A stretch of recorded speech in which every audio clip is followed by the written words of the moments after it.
Great,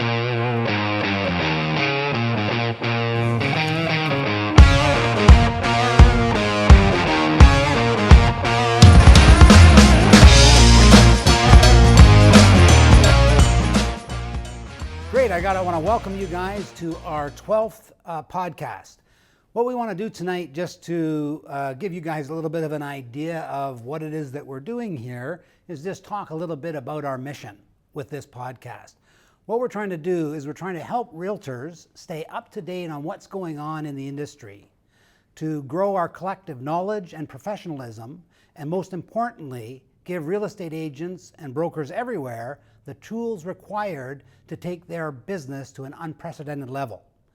A lot of times what we do in here is that we're going to go through and we're going to talk about market statistics, we're going to talk about new initiatives with Century 21 Leading Edge, we're going to look at industry updates and that kind of stuff.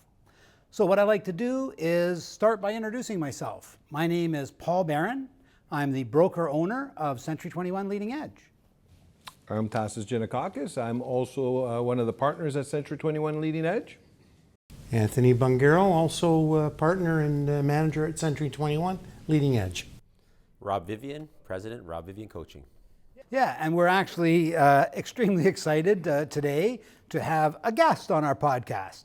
And we have the infamous Rob Vivian that has joined us today. He was just walking by and we got him to come in and join us for this podcast. A lot of what we're going to do tonight is we tend to talk a lot about what Rob does. We try to tell you guys that you should do the things that Rob says. So tonight we're going to spend a little bit of our time getting it straight from the president of Rob Vivian Coaching himself. So to start things off, why don't we just talk about what's new and exciting at Leading Edge. Tass, looking at our website and our CRM initiative, you want to give us a little bit of an update on that? Yeah.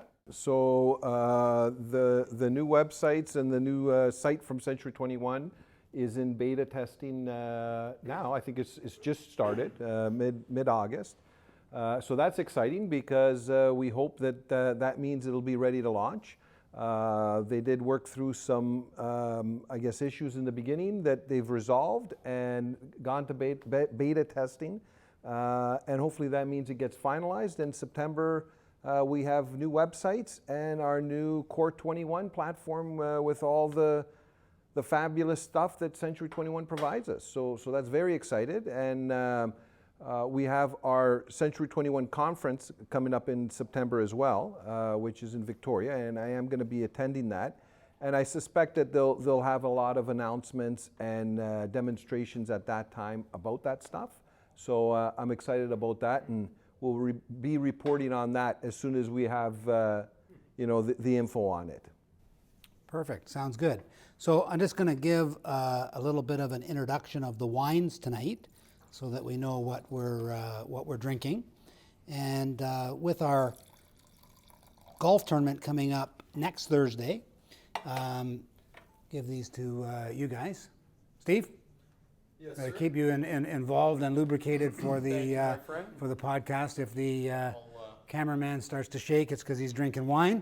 So tonight what we're doing is we're actually going to try a few of the wines that we're going to have at the golf tournament. As you guys know, we do a golf tournament and then a wine tasting. And to start us off, we've actually got 3 Italian wines tonight. The first one is a Chianti, and it is a Reserva from 2012, and it's a Chianti Classico. And then the second wine that we're going to try is a 2010 Brunello di Montalcino. And we're going to actually compare these two because they're actually made with the same grape, but usually the Brunello is a higher end with that Sangiovese grape. And then the third wine that we're going to try is a different Italian wine, and it's a Barolo, 2006 Barolo, and we're just going to compare that, and we'll probably look at having all these 3 wines with the group's approval at the golf tournament. So let's, you go ahead and reach for that one over there, Tass, and So which I is think which? the the same. Yeah, so the Canty is on the right. Yeah. He's on the right.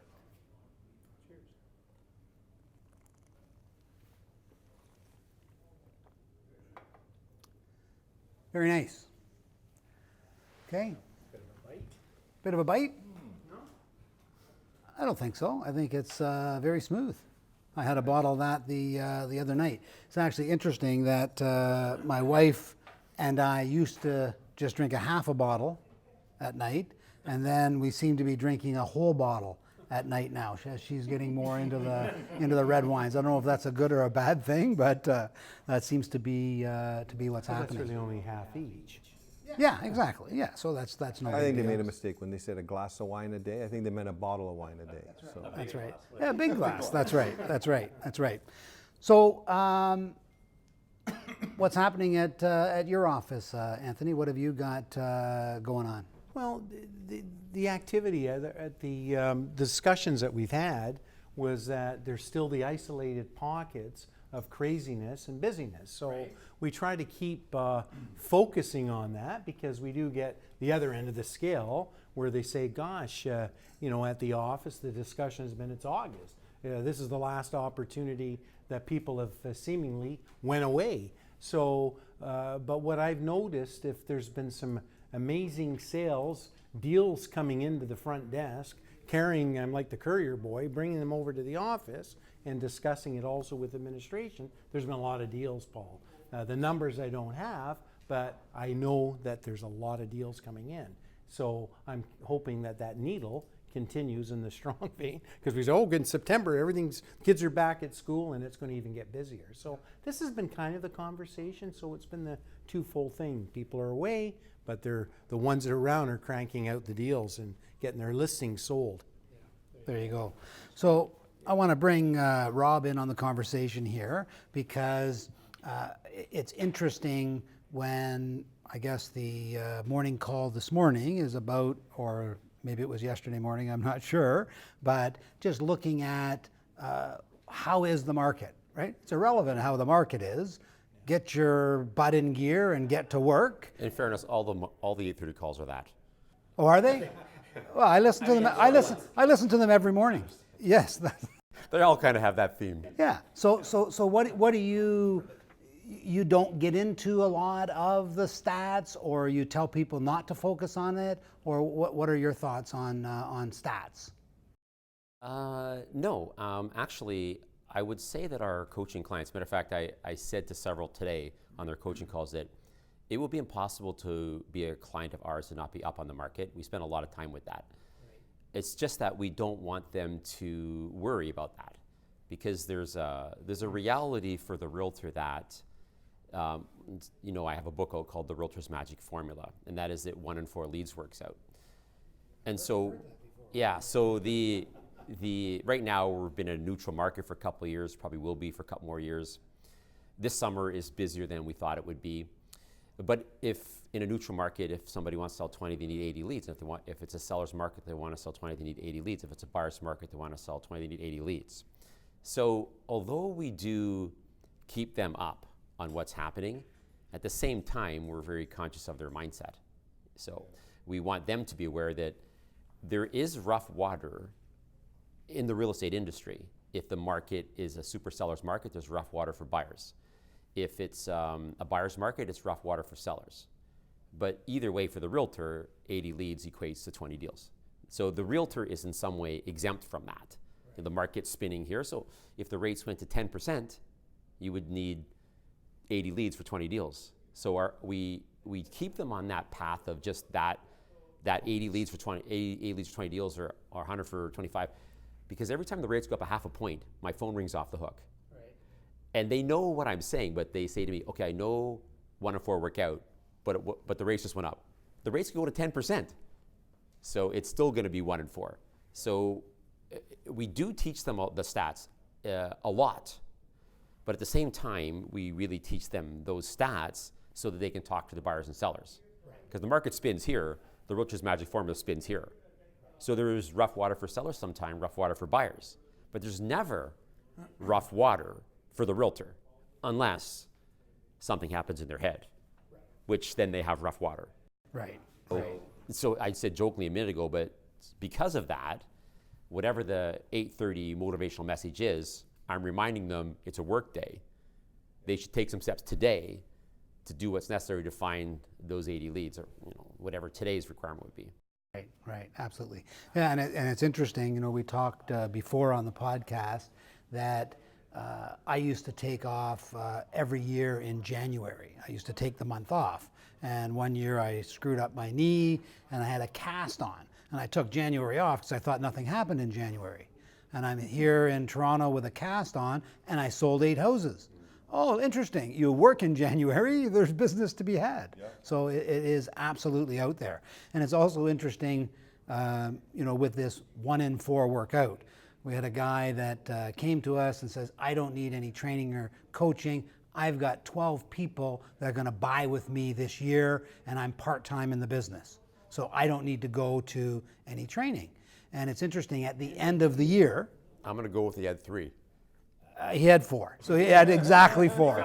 Okay, yeah, he had 4, but the idea is that he was committed. I don't need to prospect because I've got all these deals lined up, and the bottom line is that the numbers work out, and you need to have more. You need to have more in your basket. Actually, let me say one more thing about that, because what's cool about that, because although I think being a realtor might be the best job on the planet, it really is an amazing life when you're a good realtor. But one of the kickers is there's, sometimes people make a bad decision, some friends, and you have to sever a relationship. There's awkwardness. Your cousin buys from somebody else, and you can't really. So there is a little awkwardness sometimes, and the public doesn't always behave. But one of the cool things about this 1 in 4, and I say this to realtors when I'm explaining this to them, that the public doesn't behave very much. But if you find 80 leads, you can actually take the public's misbehavior out of your success equation. Like it's planned in. Yeah. So when they call you and say, hey, listen, we decided we're going to go with someone else. If you're thinking correctly and they're one of the 80, you're like, all right then, thanks. That's no problem. Have a good day. That's fantastic. You can actually. One of the 60 that's not going to work out. You can actually take the public's misbehavior out of your success equation, which is awesome. Yeah, no, that's a great way to look at it. No, there's no doubt. The other thing that is interesting with that is that I listened to Rob talk about people that come to him with this problem, right? And they want a solution to this problem, right? And I used to try to help them solve that problem, and all they've done is found one of the 60. That's not going to work out. Move on. And I think that's the advice that I see you give all the time. Yep. And I saved a whole lot of time by giving that advice as well, because it's just not going to work out. So move on, right? And just get more in your basket. It's a good point, but what I've picked up, and do agree with you, Rob, is the get over it factor. Because being of the emotional side of the equation over the years, calm down, right? That when your best friend or your person that you spend a lot of time with as a best friend or family member buys or lists with someone else, you just get very upset. And you'd have the discussion, with your spouse. Well, this isn't right. We're not going to be friends anymore. And this is not the right attitude. And what we've learned, and I've heard you repeat time and time again, I'll make it simple, get over it. Yeah. And there's no sense to, be an enemy or fight or get upset, because that is part of the equation. So that's just another. Can I share a great story on this? Sure. I was speaking in Calgary last May, and I took a look for who we coach there, because the keynote spot's always 10:30 to 12. My flight's at 4 back, so you don't have to go to the Calgary airport at 4 hours earlier or anything like that. So I looked for who we coached there, and I found a guy, different franchise, and I had never met him before. And I said, hey, listen, I'm finished at 12. Let's have lunch. We'll go over there. So I went to his office. And I went into his private office, and he wasn't there yet, but I saw a Bristol board on the wall. And it said on the top in magic marker, crazies, and then it had 90, 89, 80, like 3 rows of 30, with 1 on the bottom right. And because it was May, the first line was full, the other one was almost half. So I'm looking at it thinking, oh, his goal is 30. And this is the 90 that don't work out. And as I'm thinking that, he walks in, I said, hey, nice to meet you. So your goal is 30, right? And he goes, listen, I was selling for 10 years before you spoke here, and I didn't know the magic formula. I didn't know 1 in 4 work out. I used to try to be everything to everybody, overcommit on every level. I never sold even 10 homes, 6, 7, 8 for 10 years. So you made 60 grand, 70 grand, kind of income that would be called the trap. You know, like it's just enough that you don't go back to work. You know what I mean? It's just trap, right? So then he said, then I realized, oh, so you're saying I need to find 120 leads, 10 leads a month. So since then, he said I sold 29, 31, 28, and I'm on track for 30 this year. All I do is every time I find a lead, I don't say it out loud because it would be arrogant or egotistical, but I just say to myself, pick a list. And he said, I know now, if I don't have a name on line 1 here, I won't have my 30. This is a valuable list. And I said, that's the right way to look at it. That's fantastic. He says, I know for certain I will sell 28 to 32 homes if I find these 120. It's a mathematical absolute, Rob, which I was already aware of, by the way. I think you totally have it figured out. Is that where you got the 1 in 4 from this guy, or no? Yeah. He got it from you, right? Okay. So he's looking at the strikes as a positive because he's thinking I'm 1 step closer to the. Yeah, like when people call him and say, hey, listen, we appreciate you coming out. We're going to go a different direction. Before, he would lament about that. Oh, yeah. But then now he goes, all right then, listen, thanks for the opportunity, that's fantastic, and write him on the list that he needs. Isn't that something? That's thinking correctly. Yeah, that's great. That's what we're trying to get everybody to do. Perfect. So I want to give the market stats for July, as we do on a regular basis here. And overall on the Toronto MLS system, we had an increase of just a little over 24% in the number of transactions for July. So it went from 6916 to 8595. So that's a great that the volume is up. We also had a minor increase in the average house price, going up about 3.2% from 781 to 806. But what I wanted to do today is just talk a little bit more specific about the different regions, because I think that we had a lot of challenges in York region, especially where things were a lot slower than they were in Toronto. And a lot of our agents up there were struggling with that. So just going to give you a quick rundown on 6 different areas and what's happening with those areas, so that we can just discuss why we think that might be happening. So in Durham, for the month of July, we had 1,041 sales and 794 last year in July, so up 31%. Major increase. Year to date in Durham, increase by 17%. So July is way ahead of the average increase that's going on there. In Peel, for our Mississauga office, we had 1,809 sales in July 2019 compared to 1,466 last year in July, so up 23%. Year to date in Peel, up 14%. York region, major struggles up there for really the first quarter of the year. 1,444 sales in July compared to 1,083 in July last year, increase 33%. Year over year, 19% increase. And then here's what's really interesting is that the central Toronto area seemed to be recovering faster and a lot of better movement down there. July 2019, 1,442 sales in central Toronto compared to 1,240 the year before, so up only 16%. So a little bit lower than the other areas. And then a real shocker, the only negative number is year to date in Toronto Central is 8794, which is down 1% from July year to date last year. So I think things are starting to even out. And we talked about the fact that York, Durham, a lot of these marketplaces went up so much faster maybe than Toronto that there was that equalization. And then the same, Toronto West up 20% in 2019 for the month and 10% over the year. And Toronto East also up 20% and 16% over the year. So what are your guys' thoughts on why we see that change in the market stats? Is that all product, Paul? Detached? Yeah, condo? that I just I mean you can drill down and start getting into everything, but yeah, it's all product, and obviously Central Toronto it's 50% condos, and but it's just including all product. What are you guys? Are the agents aware of that? Are they seeing that those things have changed, or? I think the comment that I hear the most is the affordability factor, like that $1 million mark seems to be the number, right? Where people want to be under the $1 million mark, Right. Or there's more buyers in that category, and I think that kind of goes in line with what you're saying, Paul, because when you look at that,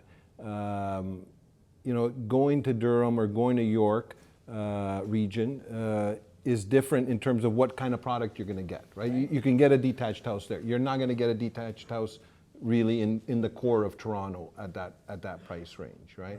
So I think that there is some shifting going on, right? I think people's mentality is shifting. I think that factor of, okay, if I'm under $1 million, now I have to make a decision. If I want to be in the city, I'm going to probably be in a townhouse or a condo. And if I don't want to be in a condo, then I have to decide to go to Durham or Peel or wherever, right? So I think that the mentality of the buyers is just shifting, right? And that seems to be a common comment from the agents, right? Right. Yeah. What are your thoughts, Anthony?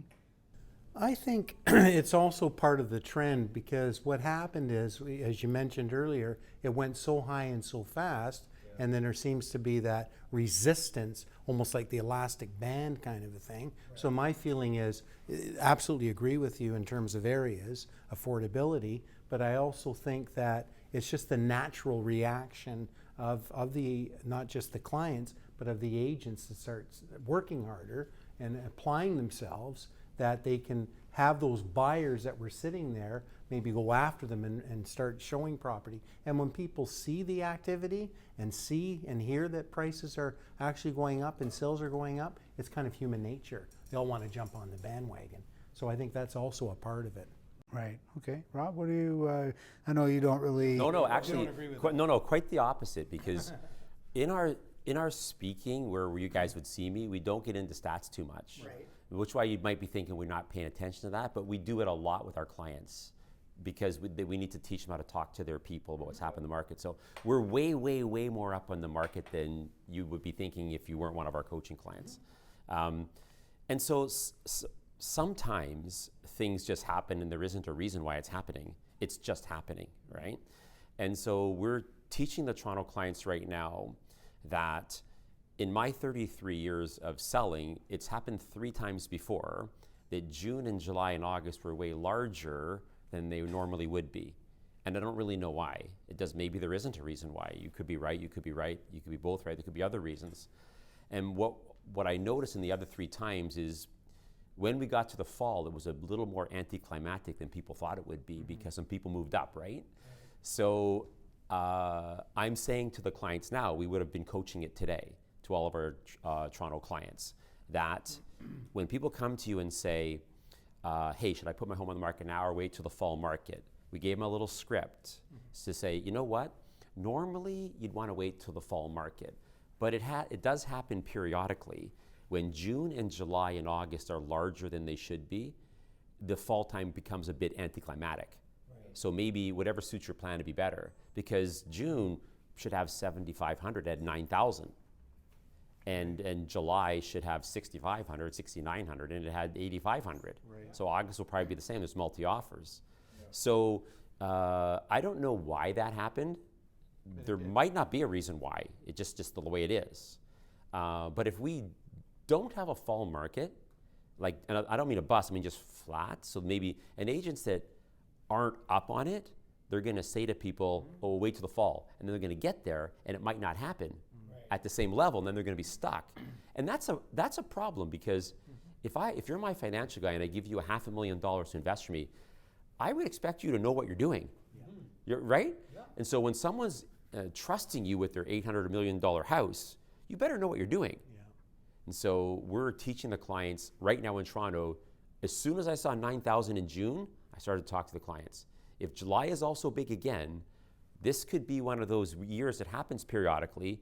The fall market's a bit anticlimactic. Better be aware of that.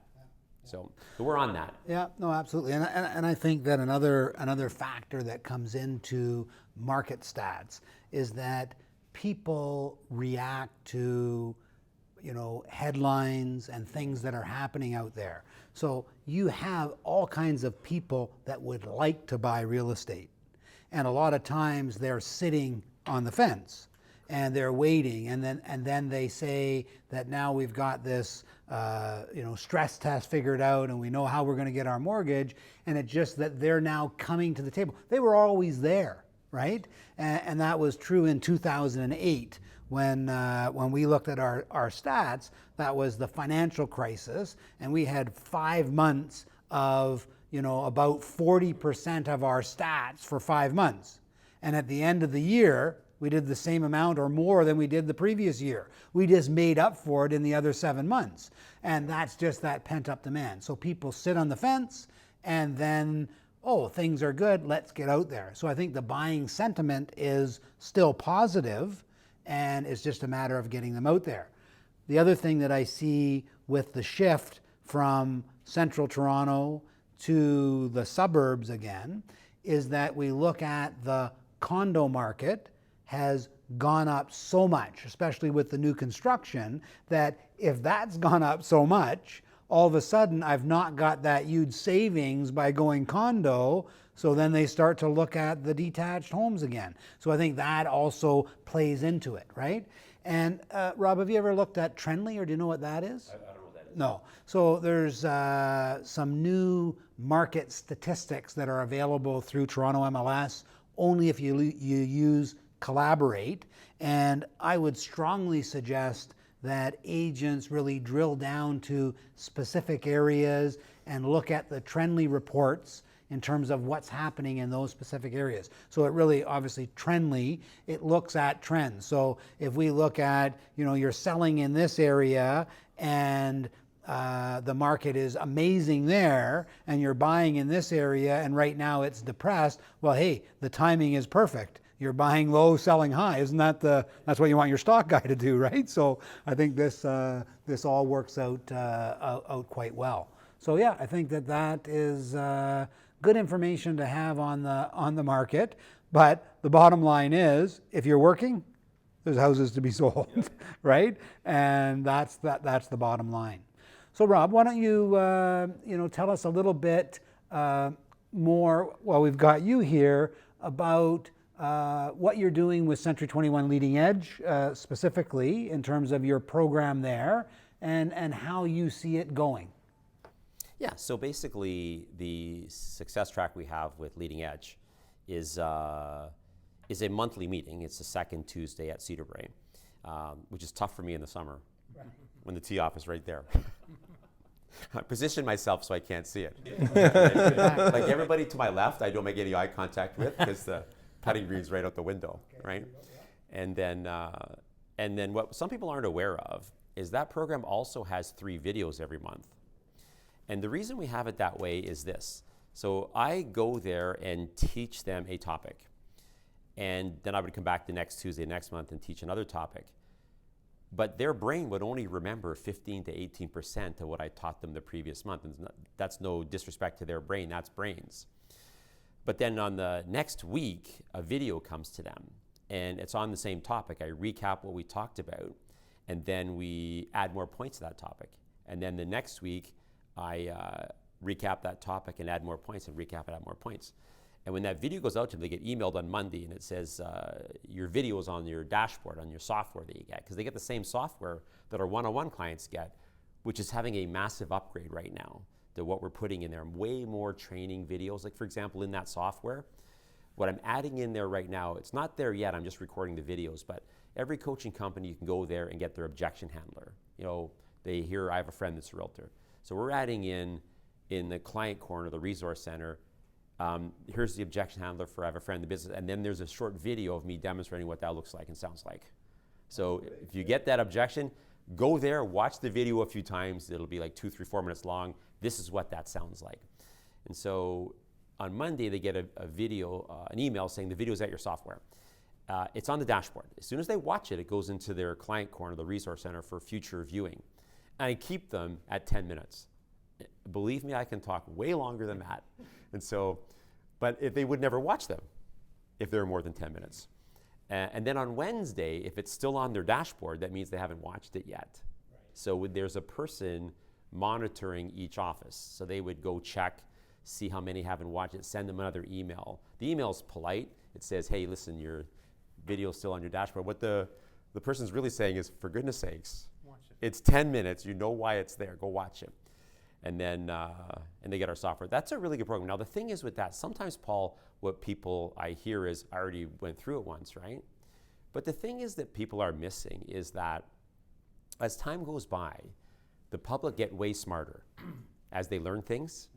And so I got licensed in 1987. They knew nothing. 1987 was before the internet, right? So realtors were here, the public was here.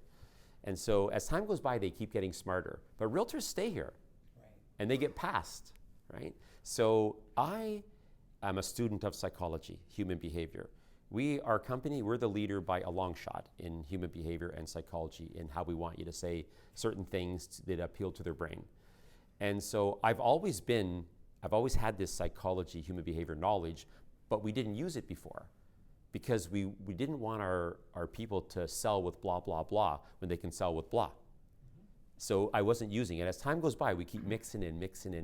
There's still a lot more that I'm not using yet because the public isn't there yet. You understand? So when people come back, they say, this is a totally new program. I know it is because the topic's the same, but the information's different.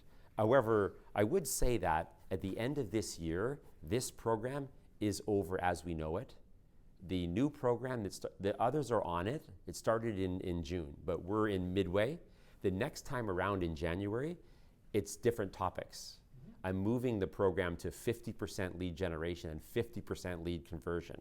Okay. So it's going to be a lot more of that and a lot more scripts on that. Yeah. It's going well, not so much in July and August. Right. Yeah. You know, that room is full. I don't know how many are there, 100, I don't know. I'm going to say there's 50 in July and August, just had the meeting. But before we start the class, there's a page in the book where they had to find at least 6 leads between the last class, and I go around the room quickly to find out who did that.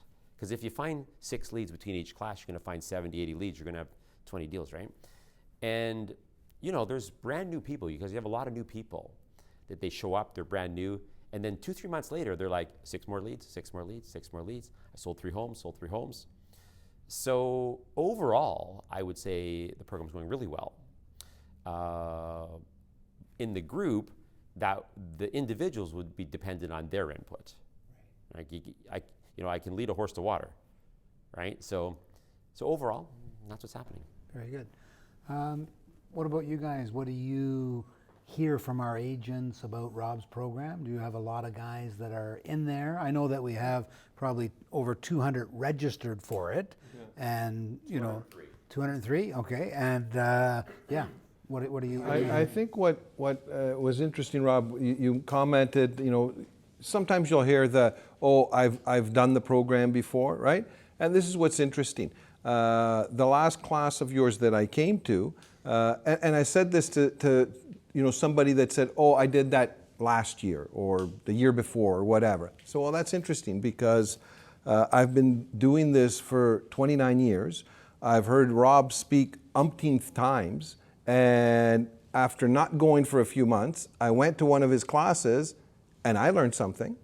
And I've been doing this for 29 years. My point is, we can all use a refresher, right? And I don't think that the human brain is going to absorb everything that you're going to hear anyways. So you can go to, whether it's your seminar, any seminar, you're going to, let's say there's 10 great points. You're not going to absorb all 10 great points. Maybe you're going to absorb half of them if you're lucky. Probably more like 3, right? So the point is, they should all be going always, right? You can be assured that we're adding psychology in as it becomes necessary. Like, I'm going to give you an example of something I haven't moved in yet, but I probably will next year, because things change, yes? Of course. So they would go that it would be different. So for example, there's something in the brain called the law of rationalization. And the law of rationalization takes time, right? So if there's no really applications for it yet as a realtor, but there's something happening that's coming that's going to make it come in, and I'll share what it is, and which will make me change my listing presentation, right? So the law of rationalization, you go to lease a car and you say, my budget's $700. They go, you can get that for $700. And you go, that's a nice car. How much is that guy? $850. Way too much. No, way too much. you know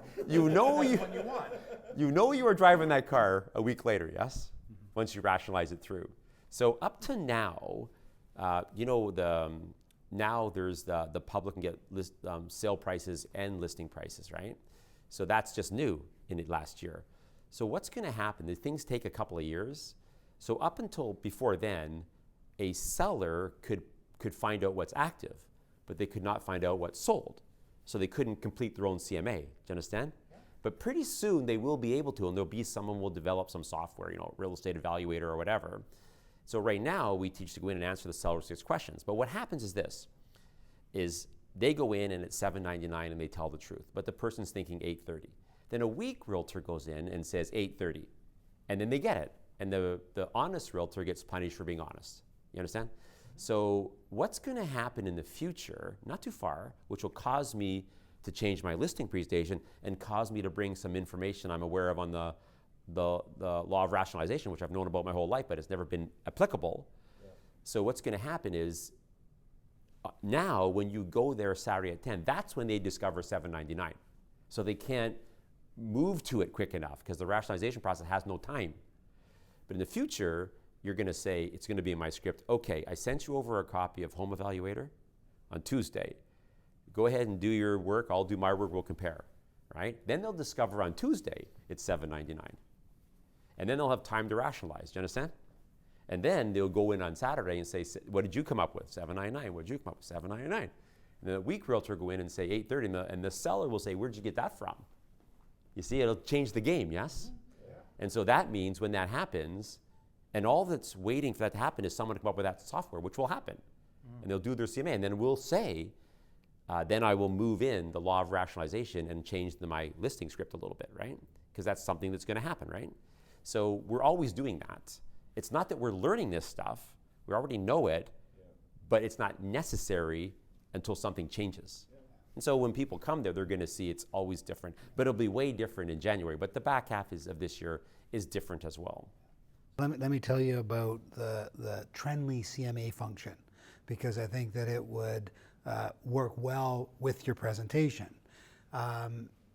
It's designed to do a CMA, and it's using machine learning and taking all of the data, and then you can put in the price of $7.99. You've got a little scale, and you can put it at $7.99, and it says that at $7.99 you have a 64% chance of selling that home. If you put the price at $8.30, you have a 38% chance of selling that home. So the system tells you. So now it's the agent doesn't have to say that it's not right. The computer says that it's not right.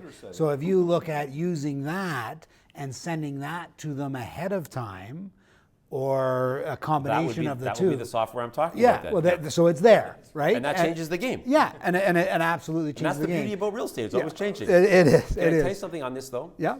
Because realtors, sometimes they don't think right. I should change that to almost always. And so every time something happens, they always get worried that they would become obsolete, right? I remember, because I got licensed in '87, in the '90s when they put the MLS on the internet. Realtors like, they're not going to need us. Yeah. But see, where realtors miss this is not understanding human behavior groups. Human behavior groups, there's a certain percentage will sell privately. And it was the same percentage prior to the MLS being on the internet as it is today. Because it's not knowledge, it's a human behavior group. So when the MLS went on the internet, realtors got nervous, but in fact, their job got way easier because we used to go preview homes because there was no pictures on the internet yet. On the MLS, it was TrebVision, the last software without pictures. We go preview them. Now they send you the MLS numbers. And even though they have that, and last year when they said, okay, now they can get sold, realtors were calling me, they won't need us. But you don't understand. the percentage of people that sell privately is identical today as it was in 1980s. That's a human behavior group, not a knowledge situation. Every time they advance it, your job gets simpler. Yes. Yeah, absolutely, absolutely. I think, yeah, I think it's interesting that a lot of times the agents think that 85% of the people are going to list with the agent that charges them the least amount of money. But it's like you said, there's a group. It's probably about 15% of the people. With, okay, that group that is going with the lowest priced commission. But the majority of people are looking at value. Can I tell you something about that? Sure. Which is really interesting. Yeah. Because it's a 70% of the people on the planet, they buy goods and services based on value. Yeah. And 30% based on price. Yeah. But those 70%, it's based on value.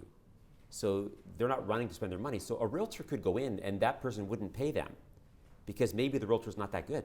Right. They didn't see the value, you understand? Yeah. So, but the funny thing, what throws realtors off is when you book a listing appointment, the 70% say this verbally. What do you charge? Because the other realtor we're charging is charging 1%. That's what they say. And the 30% say, what do you charge? The other realtor is charging 1%. It's identical. So you can't tell which group they're in because they said that. They all say that. Mm-hmm. So, but the truth is, because realtors don't understand psychology, when this group that will pay say, what do you charge? The other realtor's charging 1, they fold up like a cheap tent and don't think they'll pay. Right. So we teach them this. Because they both say that, then you say this. You know what? That's an excellent question. I'll make sure we discuss that when I see you. And the 70% will let it go. They will say, okay, but I got this flyer. If they let it go, they're in the 70%. Right. If they say, no, if you're not charging 3.5, don't waste everyone's time, then they're in this group. Then you shouldn't go there. Because honestly, there are 2 pools. There's a 30% pool of sellers that won't pay and buyers that want cash back. And then there's a 70% that will pay 5 and don't ask for cash back. Right. Franchises are supposed to swim in this pool. This pool is for Purple Bricks and so on. Right. There's a pool. There's companies for this pool. You understand?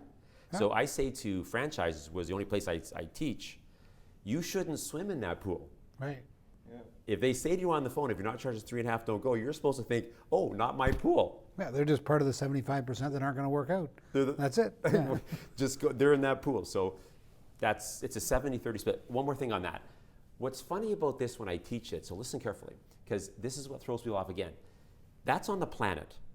But every group of people, they think their people are the worst.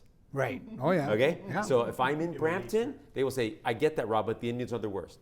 Okay. If I'm in Markham, the Chinese are the worst. If I'm in Vaughan, the Greeks and Italians were the worst. If I'm Davenport and DuPont, the Portuguese were the worst. Yeah. If I'm in the East Coast were the worst. Yeah. Everybody thinks their group is the worst, but that's on the planet. And that 30% has been 30% forever, and it can't change. See, the thing about human behavior groups, knowledge doesn't change the groups. So it doesn't matter how much they get to learn. So I've always been going with it's only 15%. It's 30 that are actually. It's okay. I like to stick with I don't the make 15. I don't make up the human behavior groups. No, and I don't have any statistical analysis to get that, but the idea is that agents think it's everybody. I'm clearly trying to 100% tell agree, them yes. that is not everybody. It's the majority that are looking for value. The big so pool you is need the great to pool. demonstrate value, and most agents can't demonstrate value. That's another problem. Yeah. Right? I was teaching a seminar yesterday, and we were talking about this. So I first was asking about their objection handler when they say the other realtor's charging 1, and a guy said, I price match. I said, I think that's Walmart. Right. Is it not Walmart? I don't think that's supposed to be. I think that's supposed to be the realtor price matching. So but now once we teach these people, now they know because they all ask on the phone. And once you say, it's an excellent question, I'll make sure we discuss it once you. After all, it is one of the 6 questions. Yeah. It's question 4. Yeah. And if they say to you, okay, but this other, if they let it go, you can know they're in that group. That's a really good thing to know. So I always say it this way: look, you're over 18, you have a driver's license, you do whatever you want to do. If you go here and take that, that's on you. It's up to you. I don't care. Yep.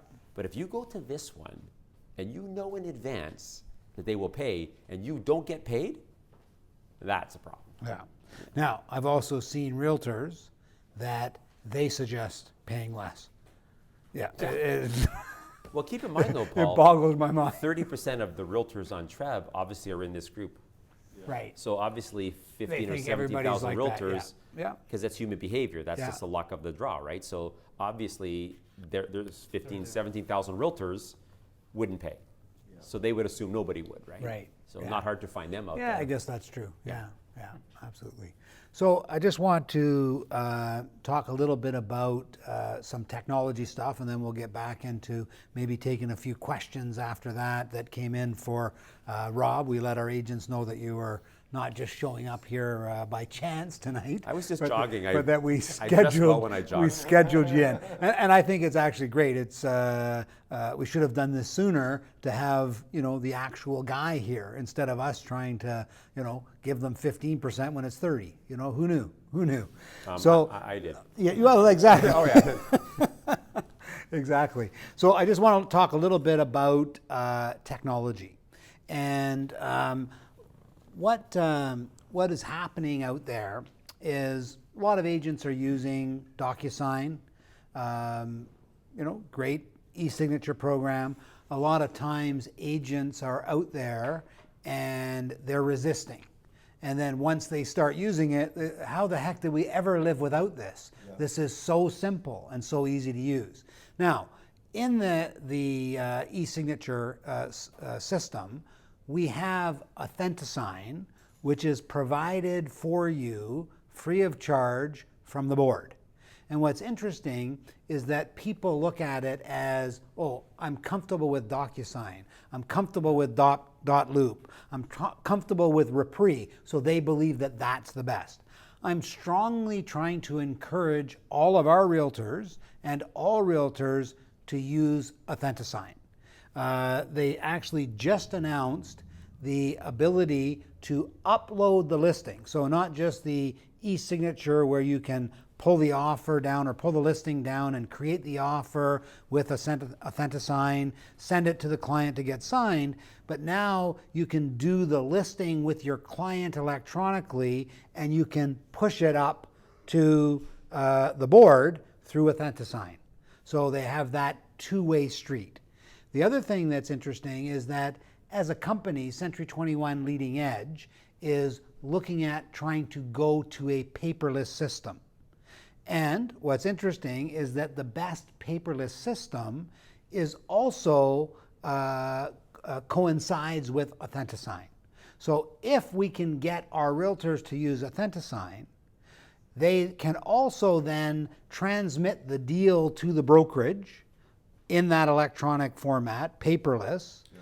They can get paid by EFT, and it's a seamless process. And we seem to have this challenge of getting people to embrace this technology when it's there for them.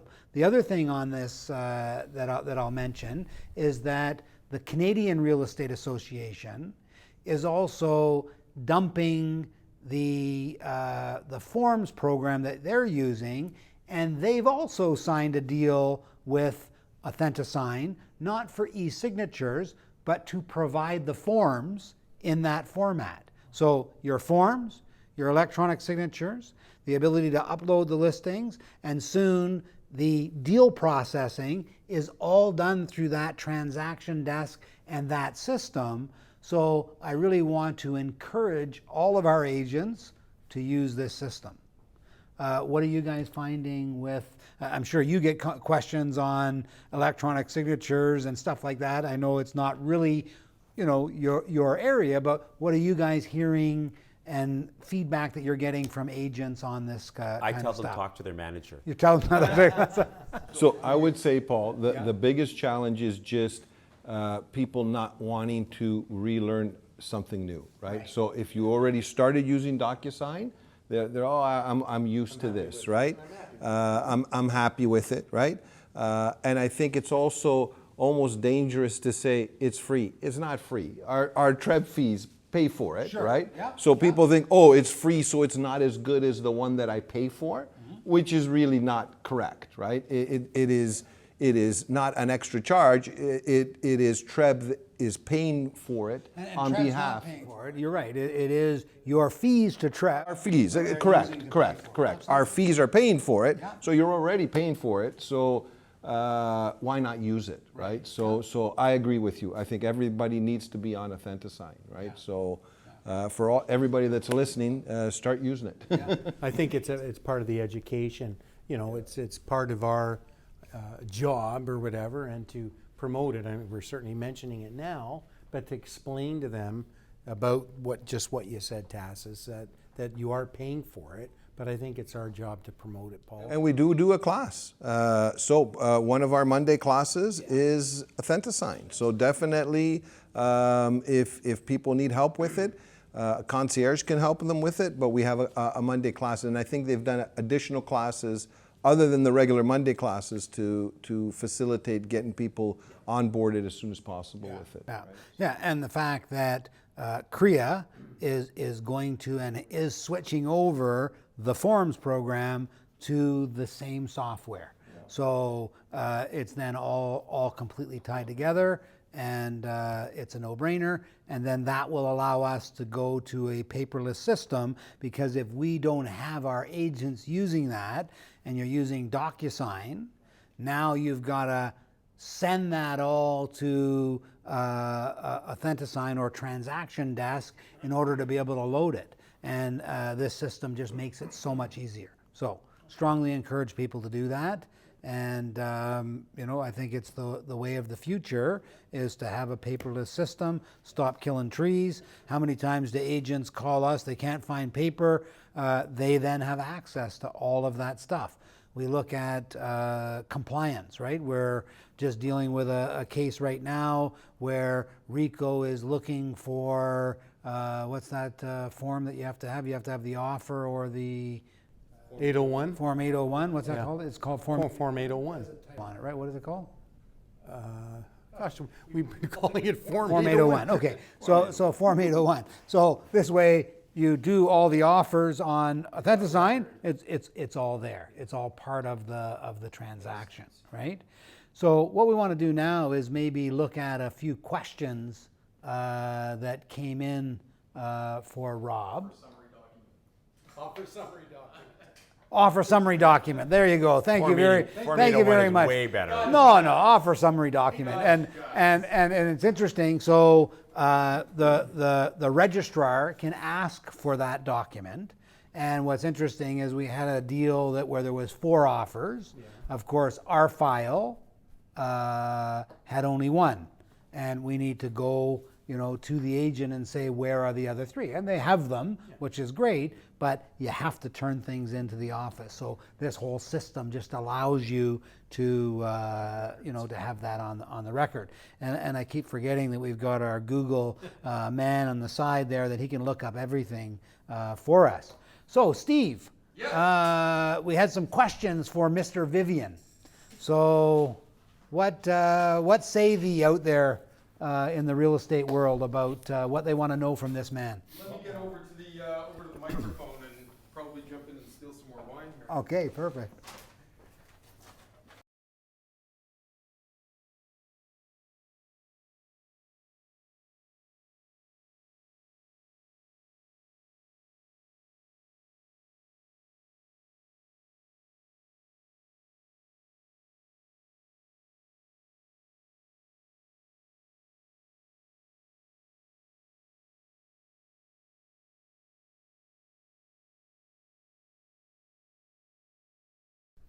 So how many clients do we have right now? I don't know the answer to that question, but I'm gonna say 1,400, 1,500, but it's growing at a really fast rate, so I don't really know if that's the right number or not. I was saying 1,200 for a long time, then I looked and it was 1,450, so I don't really know that. There's a company out of the U.S. that does stats that rated us the fastest growing coaching company the last couple of years.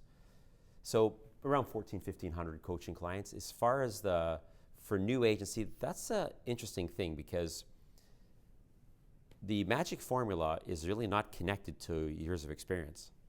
It's the magic formula is the magic formula is the magic formula is the magic formula. So if we have 1,500 for an even number, I'm gonna say, I know we're 1/3, 1/3, 1/3. So I'm going to say we have 500 1 year or less, 500 1 years of 10 years, and 500 10 years or more. So the magic formula we teach, which is why it's called that, is the same program for new, medium, or experienced. So in our program, our highest level is Platinum One-on-One. For sure, that has the highest impact because it has the most accountability. That will be our most impactful. But sometimes when people are brand new, they can't quite afford that, then our online coaching is quite good. And you can move around in the programs. So I would say that if the question is which one's the best for a new person, the one with the most accountability. But they all work. That's a good question. Fantastic.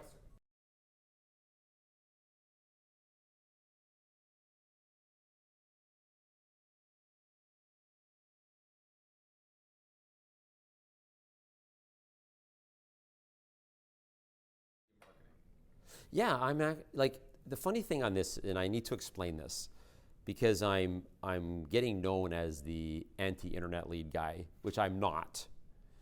But we had a small conversation before we started this that here's a reality of being a realtor.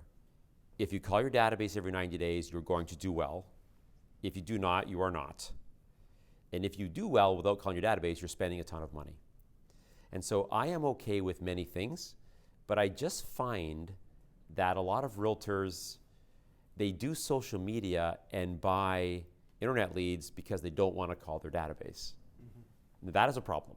So I am quite fine because we teach a 3-pillar system. So if a realtor says to me, should I call internet leads? Sure, that can be a great 3rd pillar. But my point is that I think pretty much every realtor that focuses a lot on social media and a lot of buys internet leads are doing that because they're not calling their database. And that's just not going to work. It's like if you're walking down a path and it ends. So you have to go left or right. And there's a sign here that says your goal is 1 mile that way. And you look that way, and it goes through the park, and it's paved, and it's sunny, and they're serving ice cream, and kids are flying kites. There's birds. And there's puppies.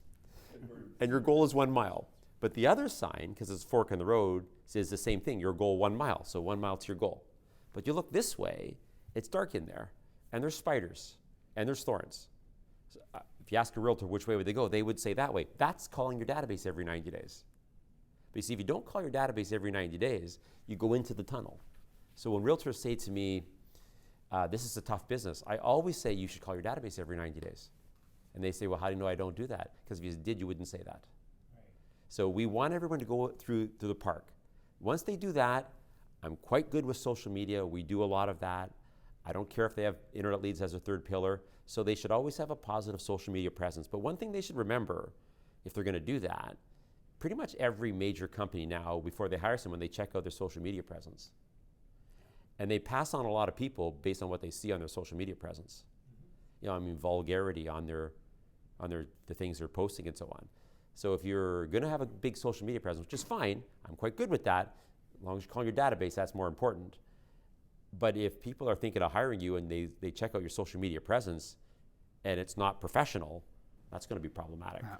So I want to chime in on that one as well, because it's interesting that a lot of times agents want to promote their success around social media, online leads. So I was analyzing this agent that professed to be the guru of social media, and they had done 50 transactions, and it turns out that 42 of those transactions were from expired listings. So they talk about being a social media person, but really they're an expired listing person. So when Rob looks at pillars, why I think this is so important is that your center of influence is the number 1 pillar, but there's all kinds of pillars that are way better than social media. It still needs to be a part of it, and it can help and assist, as Rob is saying. But the truth is that for sale by owner, expired listings, farm area, flyers, all kinds of other ways are how agents are successful. And then they say, I'm the social media guru. So it's important, but it shouldn't be the focus of your business, right? That is my view. So basically, to Yeah. Oh yeah. So no, no, so that's good, eh? Yeah. This social media, this podcast, and it's a waste of time. No. So I know that sounds like it's dissing you, but it is not dissing you, right? And part of and I think this is also needs to be added to the equation, is that it is a recipe. So if we look at sales is not about 2 ingredients, 3 ingredients. If there's 10 ingredients to make a cake, you need to have 10 ingredients. If you leave something out, it's not going to taste the same. So you need to have all the ingredients. I think that the message that I'm making is that people get confused on what is the most important ingredient or what do they need first. If you put mostly salt instead of flour in the cake, it's not going to work. That's right. Right? So I think it's just prioritizing the amount. Okay. So, yeah, we have a recording studio in the office. So Yeah. we're definitely doing constant videos and having them out there. So we're good with that. But also where realtors make a mistake is, and this takes a human behavior into it, and we have to watch our higher producers with this. If they start to do some things on social media that would be flaunting what they're doing, their production is going to go down. So we had to have a talk with several of our higher end clients this week, because human behavior is this. When you're a really good producing realtor, their people, they know that that's a successful realtor. They know they're making a ton of money. They know they're part of the reason they're making a ton of money, and they're quite fine with that, unless the realtor flaunts it. As soon as you flaunt it, they pull back. So we have a realtor, this happened twice this week. They're $800,000 range, and they were throwing out some videos on social media that were flaunting what they were doing. And I had to tell them to take them down. They came out about a month ago. I waited because I had to wait for the production to go down to make my point. So I called them. I said, no, you've been slow for the last month. They go, how did you know that? Because of that video you posted last month. See, the people that know you, they know you're making a lot of money. They're quite good with that. They know they're part of that. But if you flaunt it, they pull back quick. That's human nature. So if you're going to use social media, you got to be careful that your videos are, I don't know, maybe humble isn't the right word. But if you start flaunting what you're doing, your database is going to be, if you look at some of the people who are doing that in media right now, their production's way down this year. Yeah. Now, And it's really, because of what I'm talking about right now. with Vendetta Media, they can help you with that kind of stuff, and they 'Cause can they're the get, best. They can get the right messaging and get you in the right direction to boost your business with the use of. It of happens a social media. lot Yeah. with top producers. Yeah. Because the ego gets in there a little bit. Yeah, absolutely, absolutely. problematic. Yeah, and it's interesting that I missed the beginning of the podcast today. I was supposed to talk about the fact that Century 21 Leading Edge is #1 firm in Canada for 17 out of the last 18 years in Canada, and in the top 3 or 4 in North America.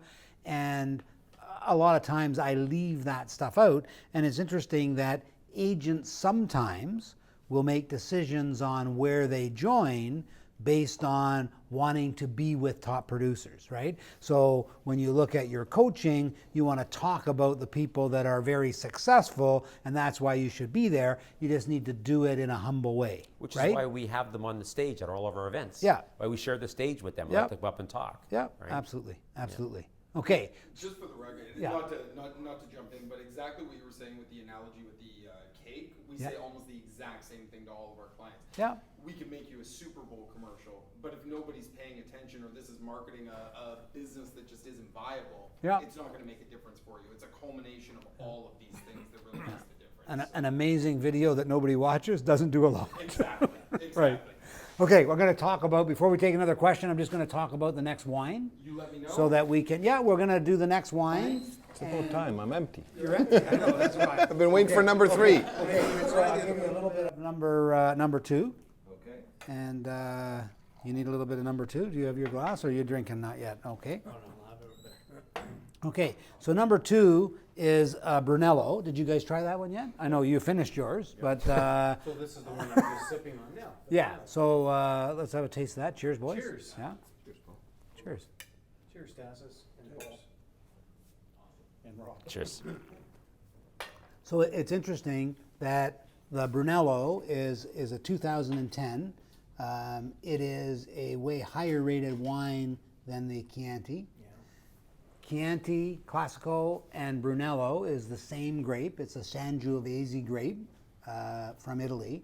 But I find that the Chianti is way smoother. I don't know if you guys, I usually ask your guys' opinion before I give mine. I don't want to influence you. I prefer the first one to the second one. Okay, there you go. Now, I don't know if I really got the right glass. Well, He doesn't know what you're drinking. I usually pour from left to right, but I'm pretty sure I poured from right to left this time. Right? Did you watch me? I did. Yeah. So and then what I did is I actually confirmed that because I took some more of the second wine, and yeah, it's not as good. Now it also is sometimes with wine is that a more complex wine just may need to have a little bit more time. Right? So this thing is rated 95 out of 100. This one's rated 92 out of 100. But I much prefer the first one, and it is 1/5 of the price. So all those things mean we should go with the first one. I got it. Right? So I'll finish one of those glasses, and then I'll pour some of the Barolo, which is a completely different wine to try. So just make sure you know which glass it is, Tass. So a Barolo is not the Sangiovese grape. It's a different grape, and I won't pretend to have that memorized in terms of what grape is in there. I think it's a blend. Niablo is my recollection, but nobody quote me on that. I'm getting confused. Yeah, you're getting confused? What do you think? Give this one a go. So usually Tell night and day. usually a Barolo. A lot of people don't drink Barolo. Barolo is usually Is the Barolo. It's usually a very earthy wine, right?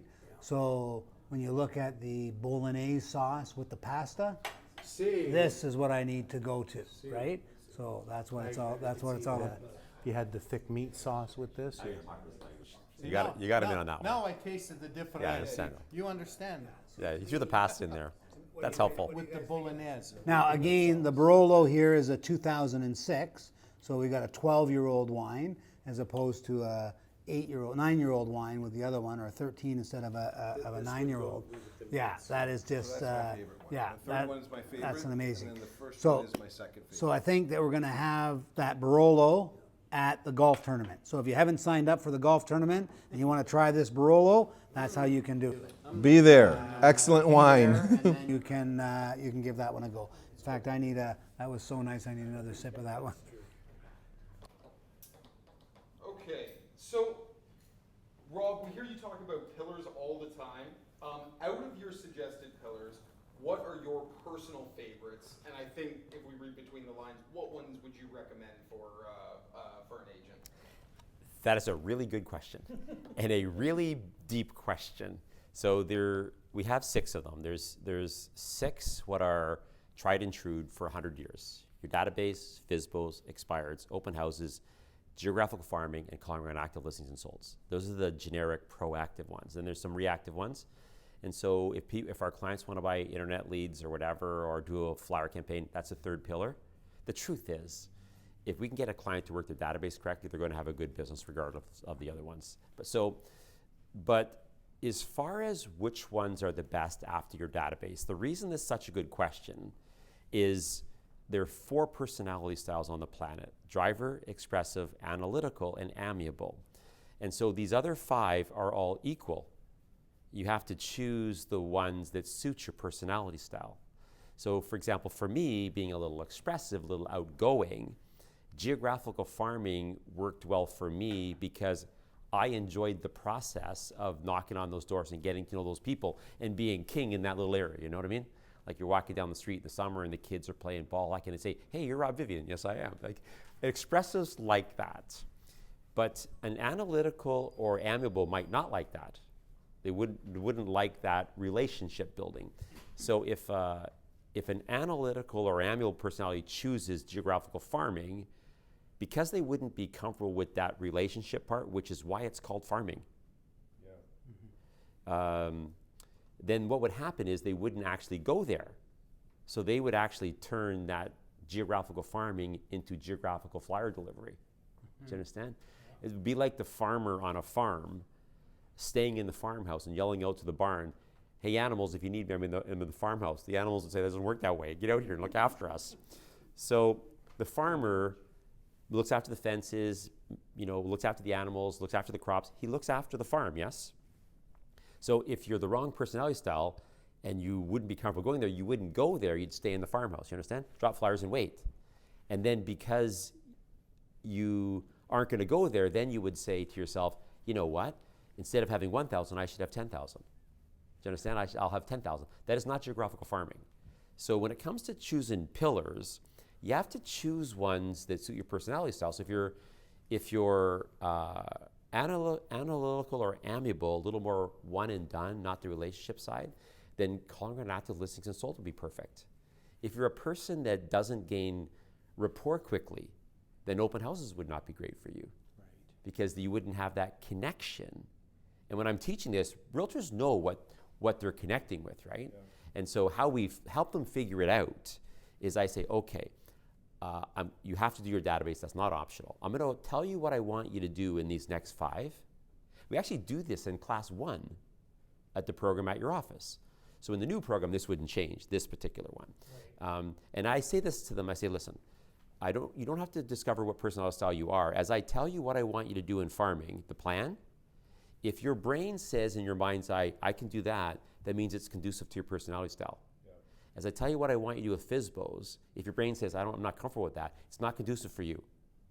So really, for me, I worked my database, geographical farming, and for sale by owners, because they're suited to me.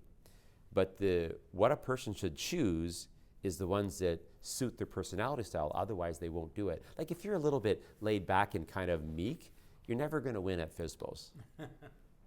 You've chosen incorrectly. It's like in Raiders of the Lost Ark when the guy got in that room and he chose the wrong goblet. You remember that? And he drank up and his head melted. Do you remember that? I love the line from the guy that was there for 1,000 years. He says, he chose unwisely. That's a great line. He chose unwisely. Yeah, his head just melted. I think he did. So the answer to that question is you have to choose the pillars that suit you. The other 5 are all equal. Choose the ones that suit you that you'll do. So if I can add to that, Rob, I love your comment, because when I describe your training, and anyone that I interview with especially, what my comment is, I love what Rob teaches, because firstly, he's going to teach you that you have to work your sphere of influence. I said, and then he kind of gives you a little buffet of, here's a whole bunch of different things that all work. You need to pick 2 of them, which suits your personality, right? And I think that it also has an effect on whether they're a new agent, whether they're an experienced agent. I also add to that, do they have a budget, and what's their tech ability, right? Because there's certain things where you say, oh, I can do this, but it's going to cost money. Yes, it works. We know it works, but farming could it'll probably take the longest period of time to get results and will cost the most amount of money per se, right? It's the most expensive. So it's the most expensive. So my comment is usually, hey, if you have the budget to do it, great. But if you don't, then maybe you need to choose something else as one of your pillars. But more importantly, I love the fact of what you said, which is what suits your personality. It has to be that way. It has to be, right? So, because if you hate doing something, your chances of success at it are far less. Yeah. And if not even you love it, as long as you don't mind doing it, then your chances of success. If you're comfortable with it, you're conducive with it. And here's the thing with that. Like in my farm area, I sold 400 in that pillar in 13 years, 87 to 2000 is when I really stopped. So I could have made a living off that. That's 30, 40 a year. But the reason we teach 3 is because everything in life has an ebb and flow. Right. Everything. Yeah. And so even though I sold 400 there, 30, 40 a year, there was months or 2 where nothing happened there. Yeah. And then the phone wouldn't stop ringing. Something else happened. But that's why we have 3, because something's always ebbing and flowing. So if you only have one thing you do, you're going to have some big dry spots. Yeah. But if you have 3, which is correct, I mean, how many people do you think have not heard the saying, you should never have all your eggs in one basket? Like everybody knows that saying. So realtors are notorious for making this mistake. You know, they do one thing, right? And that thing has an ebb and flow. Then they have all these dry months, right? And then they finally make some sales, but all they do is get caught up again. Do you understand? They just get, like I went to teach a seminar about a month ago, and they were buzzing about this gal who just did a $3 million closing, right? And that's a big sale, right? And so she came into the meeting a little, apprehensive, like not as jacked up as she maybe should have been, because they were all talking about, you just got paid, right? And they said, hey, you got that deal closed. She goes, yeah. I said to her after the class, I said, I know why you're not that excited about this closing. She goes, why is that? Because it's your first one in 60 days and you're getting things caught up now. And she looked at me a little bit like watching a train go by, like, how did you know that? Because that's her body language. Because that's what, she's got this one thing she does. And she made a sale, it's huge, but it's her first closing in like 60 or 90 days. So what's she really doing? She goes, yeah, I got a closing, but got to pay the broker money and I'm advancing the next one. Because that thing she's doing, she was in a ebb. So when you have three, something's always ebbing, something's always flowing, you're always busy. That's why that's even though, like I said, 30, 40 deals a year is a pretty good business. Yeah. That's my farm. But there were some times where I was like, do they hate me now? Because like 2 months, nobody calls. And then I got like 5 listings there. Right. What if that's my only thing? Get some stress going on there. Yeah, for sure, for sure. Any more questions? Yeah, the other thing that's interesting with that, no, that's good. But yeah, we need another question, Steve, but just before you ask that question, yeah, our question guy disappeared.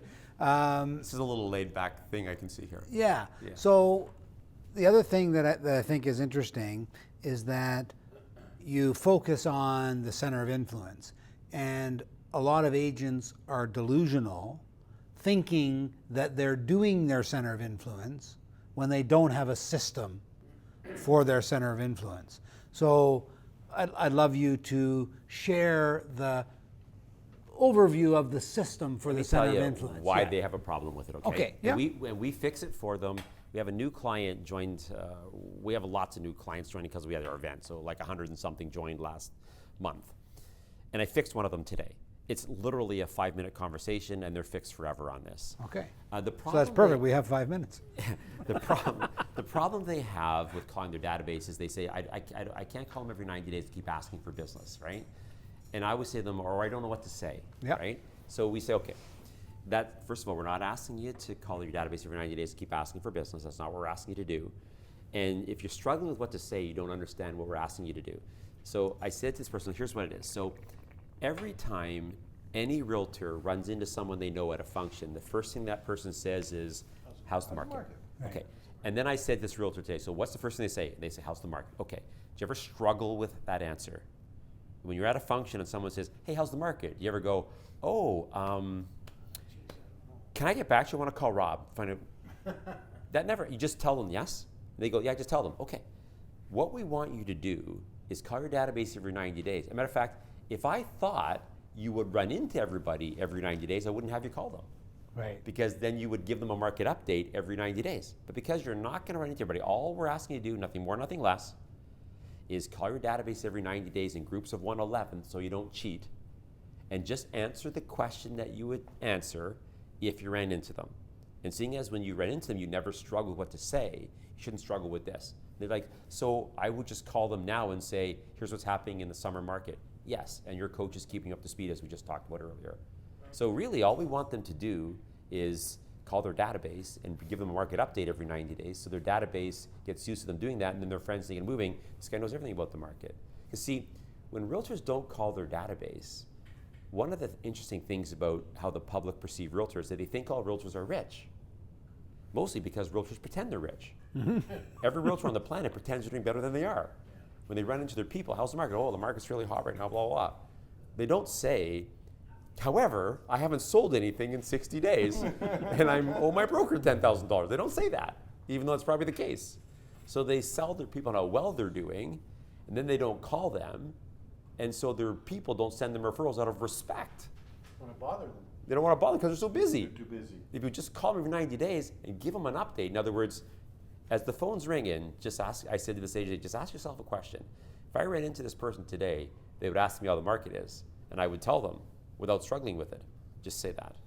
That's all we're asking them to do. And that's how we can get, see, what's the average on Treb? 2 sales a year, 4 sales a year? Yeah, four sales a year. Ours yeah. last year was 43. Right. 43 last year. Now that's because our typical person has 250 in a database. That's 25 deals. If you get 25 from your database, 678, a few random ones, 40 something. But if we take this out, it's not as good, Right. right? So we just want them to call them and tell them a market update, the same thing they'd say if they saw them, and they never struggle with that conversation. Shouldn't struggle with it. Once they connect with that, it's so much easier for them. Yeah. It's really easy, actually. Very good. Very good. Okay, Mr. Kirk, All right. what is our next question for Next for one, Rob? I think we can say the name on this one.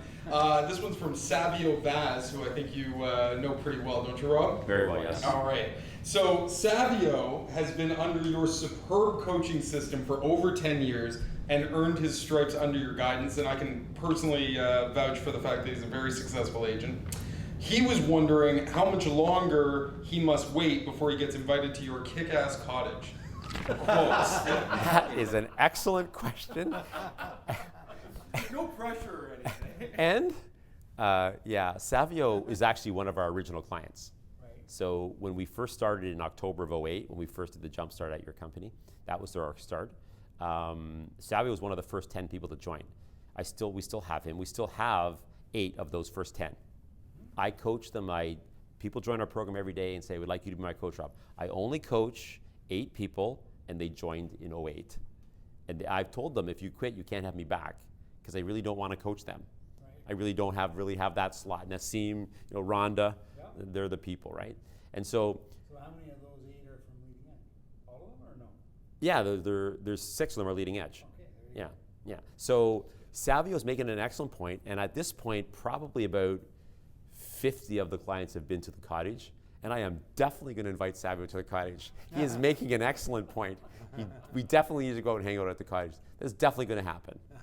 There you go. There's your invitation, Savio. We'll all come way up there. That's right. No, he said Savio. He didn't say anything about us. Savio has an entourage. I think you guys would be. There you go. That's right. That's right. That's right. Any other questions on there, Steve? We Or have a couple. I thought this one was really interesting. Advice for different kind of generations of realtor, different experience levels. So advice to first a new, then an intermediate, and then veteran realtors, and what pitfalls and situations they might exclusively run into. Okay, so as I mentioned earlier, because the reason I called my second book The Realtor's Magic Formula is because it's exactly the same for everybody, some coaching companies are more geared to new, some to medium, some to experienced, or teams, that we just do teams or whatever. But we are 1/3, 1/3, 1/3. And that magic formula is the magic formula. So if you're brand new, you need to get your database together. If you're been around for a few years and you haven't got your database together, that you can't put toothpaste back in a tube, you need to do that. If you're experienced, you need to do that. So really, 1 year, 1 week, 20 years, you need to get your database together and go in the park. You understand? So, however, I will point out, it mentioned pitfalls there. When I am teaching seminars, because I do about 350 talks a year, actually not about, there's 350 spots, they're all full. So when I meet realtors and they say, I've just been in the business for 2 months, that's really common.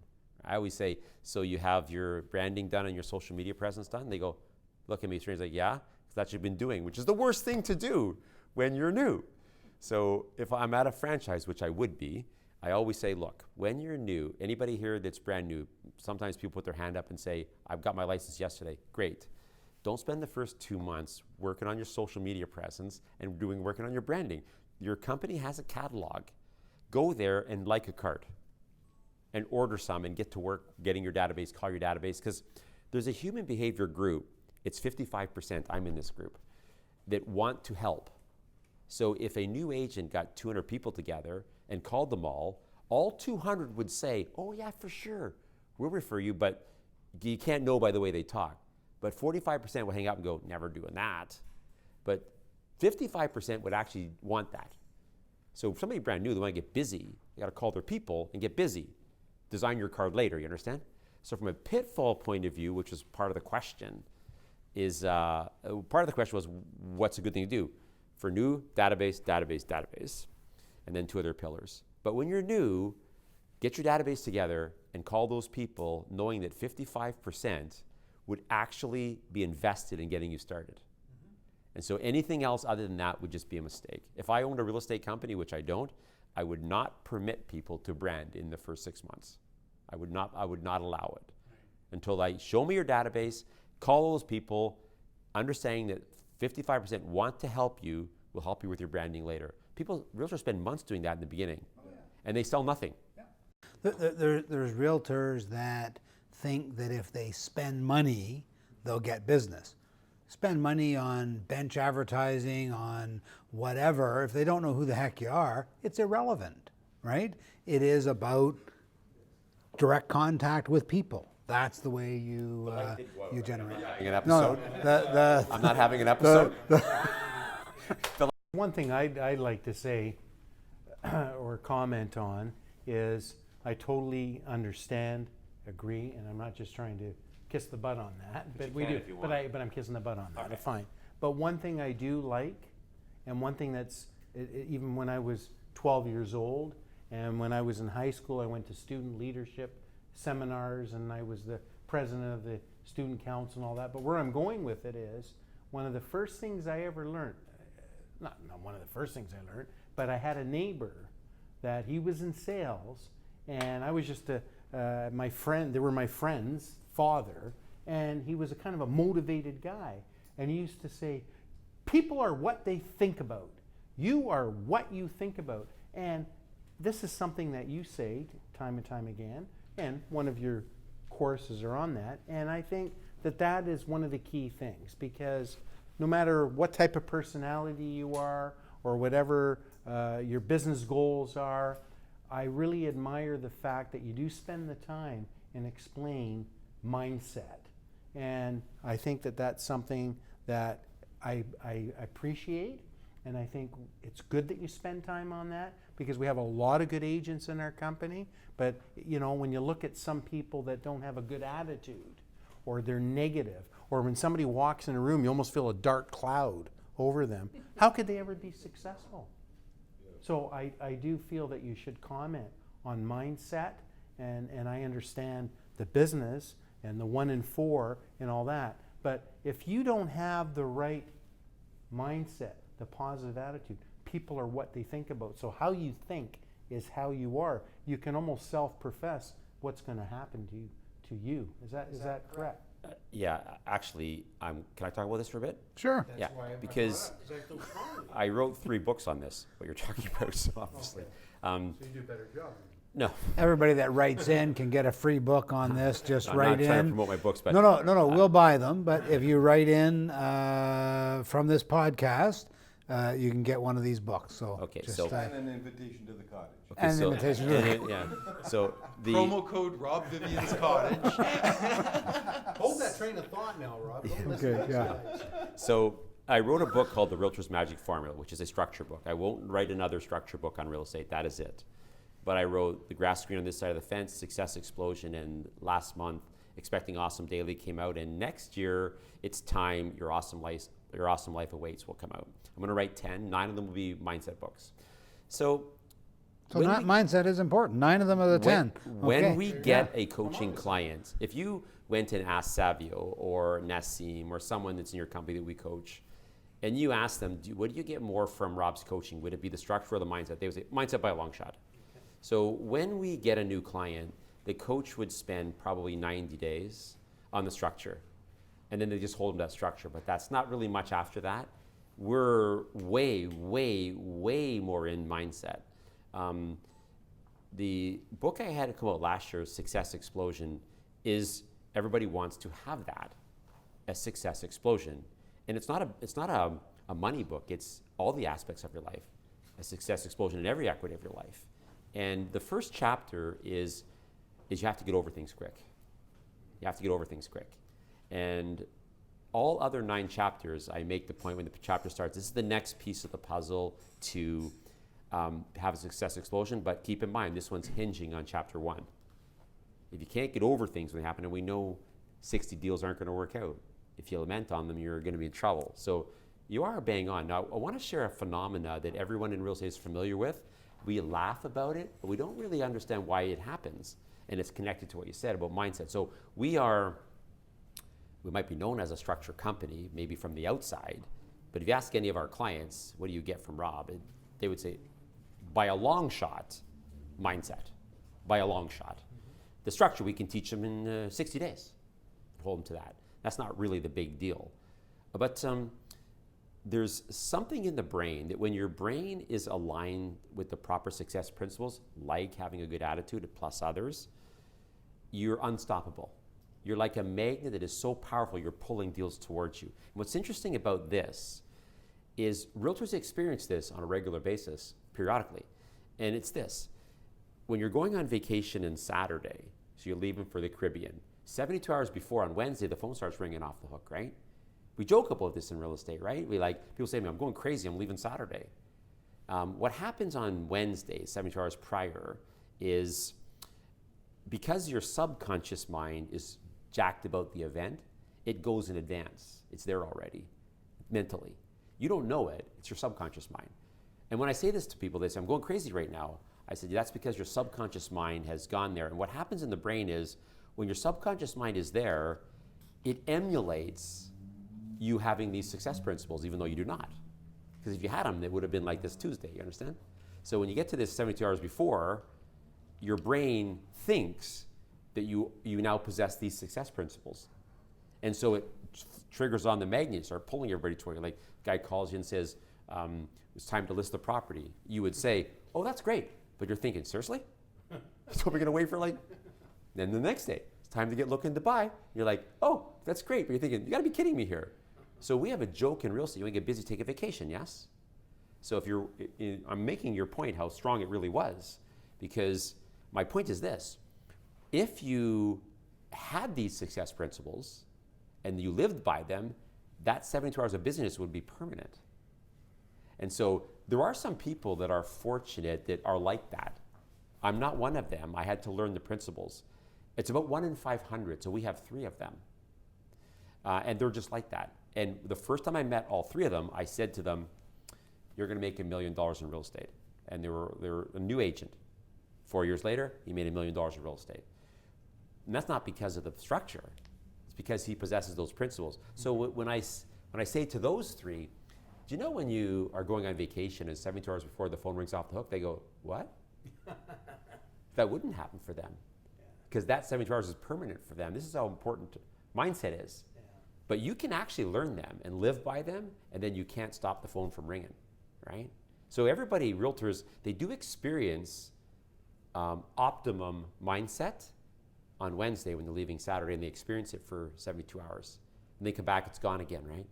Because we have, I think it's like that story about the Indian chief that's talking to an interviewer, and he says, it's like I got a good dog on one shoulder and a bad dog on one shoulder. They're both barking.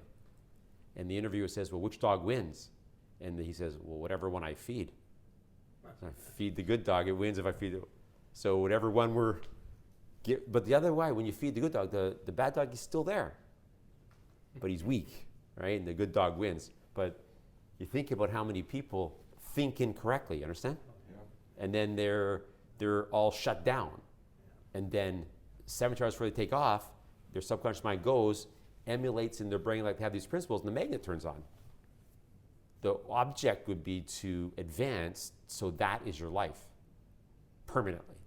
That's how strong that point is you just made. Wow.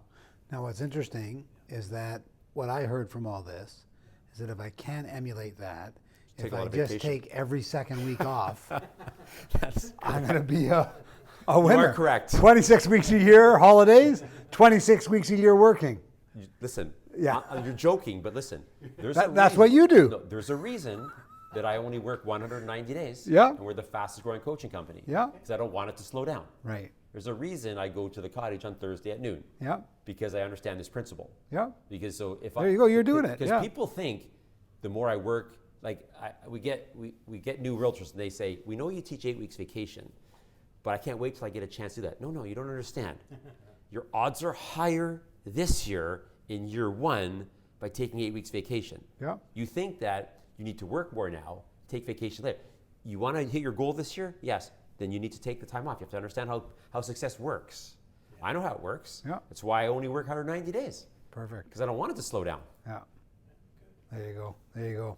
So it's interesting that Rob Vivian was actually, when I met him, was working for another company when I met him, who shall remain nameless. And he went for lunch. I had about 60 agents at that seminar, and he went for lunch with us. And shortly after that, he started Rob Vivian Coaching. And I think that we were, if not the first, one of the first clients.